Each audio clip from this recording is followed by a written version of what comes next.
আসসালামু আলাইকুম। যারা নতুন সৌদি আরবে হাঙ্গার স্টেশন কাজে ডেলিভারি ম্যানের কাজে আসতে চান তাদের জন্য এই ভিডিওটি। হাঙ্গার স্টেশন অ্যাপ্লিকেশন কীভাবে চালু করে এটা দেখবো আমরা। প্রথমে আমরা হাঙ্গার স্টেশন অ্যাপ্লিকেশনে ঢুকবো।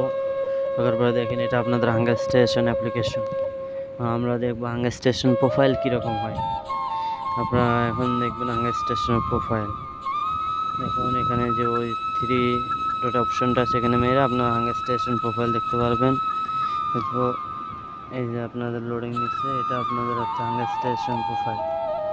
এরকম সেম সেম প্রোফাইল আপনাদেরও হবে যারা আসতে চান আর কি, তাদের জন্য। কারণ আমরা হাঙ্গার স্টেশন অ্যাপ্লিকেশন চালু করব।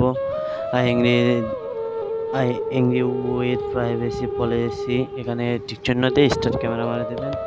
এখানে সিস্টেমটা হচ্ছে এক একবার এক এক রকম আপডেট আসে, তো এরকম আর কি। এখানে আপনার ফেস দেওয়া লাগবে, দিয়ে একটা সেলফি ওঠানো লাগবে, ওঠায় এখানে সাবমিট করে দেওয়া লাগবে। সাবমিট করে দিলে আপনাদের নতুন একটা ইন্টারফেস চলে আসবে। এখানে আই এংরি টু দিয়ে প্রাইভেসি পলিসি, এখানে টিক চিহ্ন দিয়ে স্টার্টে মেরে দিলে আপনাদের অ্যাপ্লিকেশনটি স্টার্ট হবে। আমি জেদ্দা শহরে আছি, এই জন্য আমার জেদ্দার ম্যাপ দেখাবে। আপনারা কে কোন জায়গায় থাকবেন তার সেখানকার ম্যাপ দেখাবেন। এটা হচ্ছে আমার জেদ্দার ম্যাপ। এখানে যে কোনো জায়গায় অর্ডার আসতে পারে। ধন্যবাদ সবাইকে।